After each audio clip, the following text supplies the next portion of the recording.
عمرہ کے سفر سے متعلق میں ایک جملہ کہا کرتا ہوں کہ پیسہ اہم نہیں، وقت اہم ہے۔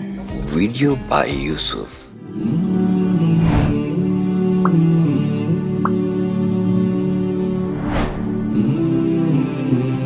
بسم اللہ الرحمن الرحیم۔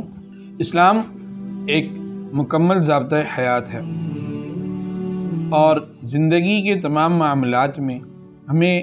مذہب اسلام میں مکمل رہنمائی ملتی ہے۔ اگر ہم اس زمین کے، اس جہان کے نظام پہ غور کریں تو ہمیں معلوم ہوگا اللہ جل جلالہ نے اس نظام کو ایک بڑی پلاننگ کے ساتھ اور ایک منصوبہ بندی کے ساتھ اس کو پیدا فرمایا۔ چنانچہ سورۃ الملک کی آیت ہے، فرمایا کہ ما تری فی خلق الرحمن من تفاوت فارجع البصر هل تری من فطور۔ اے دیکھنے والے، تمہیں اس نظام میں، اس کائنات کے سسٹم میں کسی قسم کی کوئی بے ضابطگی یا جسے کہہ لیجیے کہ بغیر پلاننگ سے کیے ہوئے کام کے کوئی موجودگی نہیں ملے گی۔ رسول اللہ صلی اللہ تعالیٰ علیہ وسلم کی سیرت طیبہ کا جب ہم مطالعہ کرتے ہیں تو وہاں پر بھی ہمیں یہ بات پڑھنے کو ملتی ہے کہ رسول اللہ صلی اللہ تعالیٰ علیہ وسلم کا ہر کام پہلے سے پلانڈ ہوتا تھا۔ آپ صلی اللہ تعالیٰ علیہ وسلم خصوصاً ہر اہم کام کی انجام دہی سے پہلے پلاننگ کرتے تھے۔ حضرات صحابہ کرام رضی اللہ تعالیٰ عنہ مجمعین سے اس سے متعلق مشاورت کرتے تھے اور اس کام سے متعلق جتنے معاملات تھے ان کو پہلے سے زیر غور لایا جاتا۔ ان دو باتوں سے ہمیں یہ بات سمجھ میں آتی ہے یا یہ رہنمائی ہمیں ملتی ہے کہ ایک عام مسلمان کو بھی اپنی زندگی کا کوئی چھوٹے سے چھوٹا فیصلہ کرنا ہو یا بڑے سے بڑا فیصلہ کرنا ہو، یا یوں کہہ لیجئے کہ کوئی چھوٹے سے چھوٹا کام کرنا ہو یا بڑے سے بڑا کام کرنا ہو، اس کام کو کرنے سے پہلے اس کام سے متعلق پلاننگ کر لینا، منصوبہ بندی کر لینا اللہ جل جلالہ کی بھی سنت ہے اور رسول اللہ صلی اللہ تعالیٰ علیہ وسلم کی بھی یہ سنت ہے۔ اسی سے ہمیں پلاننگ کی اہمیت کا اندازہ ہوتا ہے۔ انسان کو زندگی میں عام طور پر ایک مرتبہ اور خوش نصیب افراد کو زندگی میں ایک سے زائد کئی مرتبہ اس بات کا موقع ملتا ہے یا اس بات کی توفیق ملتی ہے کہ وہ اللہ جل جلالہ کے گھر میں حاضر ہو سکے، حج ادا کر سکے یا عمرہ ادا کر سکے۔ حج اور عمرہ ایک بہت بڑی عبادت ہے۔ حج اسلام کے بنیادی ارکان میں سے ایک رکن ہے اور عمرے کے فضائل بھی اسلام میں بہت زیادہ ہیں۔ یہ جتنا بڑا عمل ہے اس کی پہلے سے پلاننگ کرنا، بر وقت اس کے بارے میں سوچنا، اپنے دوست احباب سے مشاورت کرنا، جتنا بڑا یہ عمل ہے اتنی ہی اس کی مشاورت اور پلاننگ لازم ہے۔ چنانچہ عمرہ کا سفر کرنے سے پہلے ہمیں کن باتوں کا دھیان دینا چاہیے، ہمیں کیسے اس کی پلاننگ کرنی چاہیے، میں آج کی ویڈیو میں ذرا اس موضوع پر گفتگو کروں گا۔ سب سے پہلے تو یہ غور کرنے کی ضرورت ہے کہ عمرہ پر کب جانا ہے یا عمرہ کے لیے سفر کب کرنا ہے، کتنے دنوں کے لیے سفر کرنا ہے اور گھر کے کتنے افراد نے سفر کرنا ہے۔ جب یہ تین باتیں طے ہو جائیں تو اس کے بعد اگلا مرحلہ یہ آتا ہے کہ جن جن افراد نے سفر کرنا ہے کیا ان کے ٹریولنگ ڈاکومنٹس جیسے پاسپورٹ ہے وہ تیار ہے۔ تو اس دوسرے مرحلے میں ہمیں اپنے ٹریولنگ پاسپورٹ کو تیار کرنا ہوگا، ان کے بارے میں انفارمیشن لینی ہوگی۔ پاسپورٹ عام طور پر جو پاسپورٹ آفس سے تیار ہوتے ہیں، ایک ہوتا ہے نارمل کیٹیگری اور ایک ہوتا ہے ارجنٹ کیٹیگری۔ نارمل کیٹیگری میں عام طور پہ 3 سے 4 ماہ لگ جاتے ہیں اور ارجنٹ کیٹیگری میں بھی آج کل کے دور میں، آج کل کے دنوں میں 1 سے 2 مہینے لگ جانا ایک معمول کی بات ہے۔ چنانچہ عمرے کی پلاننگ کرتے ہوئے اگر پاسپورٹ تیار نہیں ہے تو یہ بات ذہن نشین رہے کہ کم از کم 1 سے 2 ماہ کے بعد میں سفر کر سکوں گا۔ اگر پاسپورٹ تیار ہیں، پہلے سے ریڈی ہیں، پھر آپ پلاننگ ٹائم چینج بھی کر سکتے ہیں، لیکن اگر پاسپورٹ تیار نہیں ہے تو اس کے لیے ضروری ہے کہ آپ پلاننگ ٹائم پاسپورٹ کی تیاری کے مطابق ایڈجسٹ کریں۔ جب آپ پاسپورٹ بنوانے کے لیے یا پاسپورٹ رجسٹر کروانے کے لیے پاسپورٹ آفس میں سبمٹ کروا دیتے ہیں اپلیکیشن، تو اس کے بعد جو اگلا مرحلہ ہے وہ یہ ہے کہ جب تک پاسپورٹ تیار ہو کر کے آپ کو ملے، آپ اس دوران مارکیٹ کا وزٹ کریں۔ مارکیٹ میں مختلف حج اور عمرہ کے ٹور آپریٹرز بیٹھے ہوئے ہیں، حج اور عمرہ کے کنسلٹنٹس بیٹھے ہوئے ہیں۔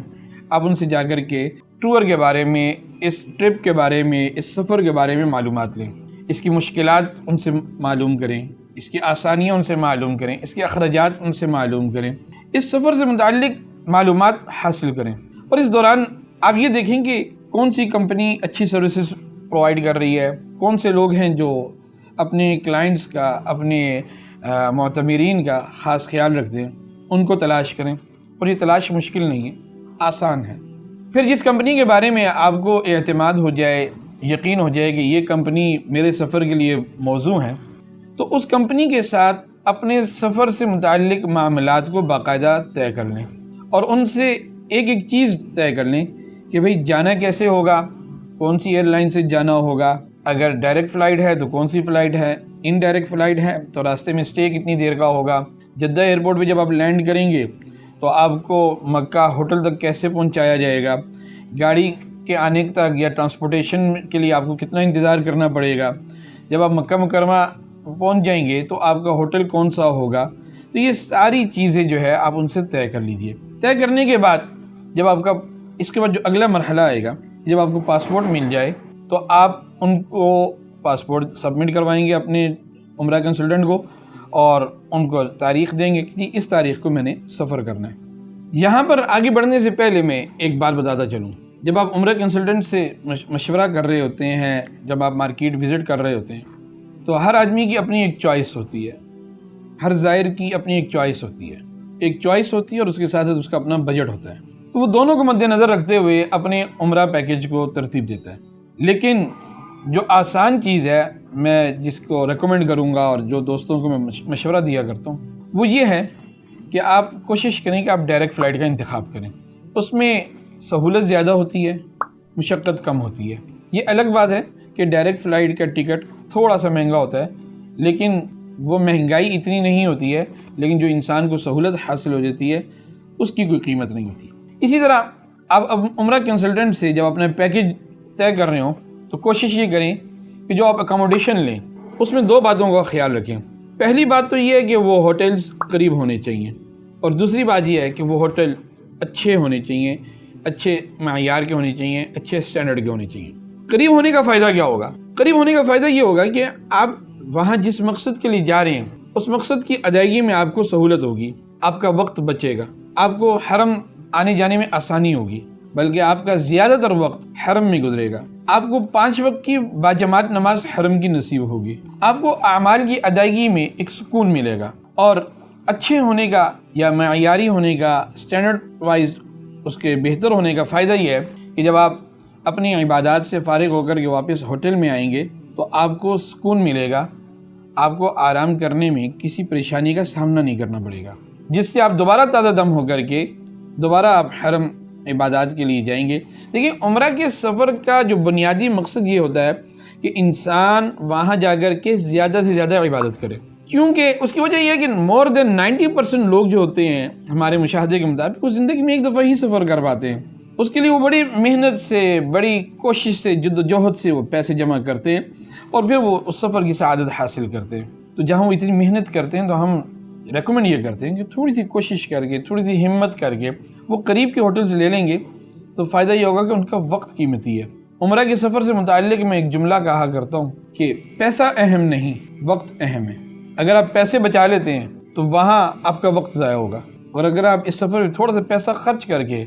اچھا ہوٹل رینٹ آؤٹ کر لیتے ہیں تو آپ کا وقت قیمتی ہو جائے گا، آپ کی عبادات آسان ہو جائیں گی۔ اس کے بعد اگلا مرحلہ یہ ہے کہ جب آپ پلاننگ کر چکے ہیں، آپ کے پاسپورٹ تیار ہو چکے ہیں، آپ نے پیکیج پرچیز کر لیا ہے، اپنے عمرہ کنسلٹنٹ سے آپ نے مشاورت کر لی ہے، تو اب آپ کا اگلا کام یہ ہے عمرہ کے سفر پر روانہ ہونے سے پہلے تو اب آپ پر لازم ہے کہ آپ عبادت کی عادت بنانا شروع کر دیں، اور عادت اپنے گھر سے بنے گی، وہاں پہنچنے کے بعد نہیں بنے گی۔ عبادت کے لیے ضروری ہے، عادت بنانے کے لیے ضروری ہے کہ آپ فرض نماز کے ساتھ ساتھ نوافل کی ادائیگی کا اہتمام شروع کیجیے، اور فرض نماز کی ادائیگی کے ساتھ ساتھ تدریجاً طویل دعاؤں کی عادت بنانا بھی شروع کیجیے۔ کیوں؟ وہاں پر آپ کا جو سب سے زیادہ وقت صرف ہوگا، جو سب سے زیادہ وقت لگے گا وہ تو دعاؤں میں۔ اگر دعاؤں کی عادت یہاں پر نہیں ہوگی تو وہاں بھی آپ دعا کرنے میں، طویل دعائیں مانگنے میں آپ اکتا جائیں گے۔ چنانچہ جو سب سے اہم کام ہے تمام امور طے کرنے کے بعد وہ ہے عبادت کی عادت بنانا۔ اللہ تعالی مجھے اور آپ کو عمل کی توفیق نصیب فرمائے۔ Video by Yusuf. Your vision, your idea, our cinematic mastery.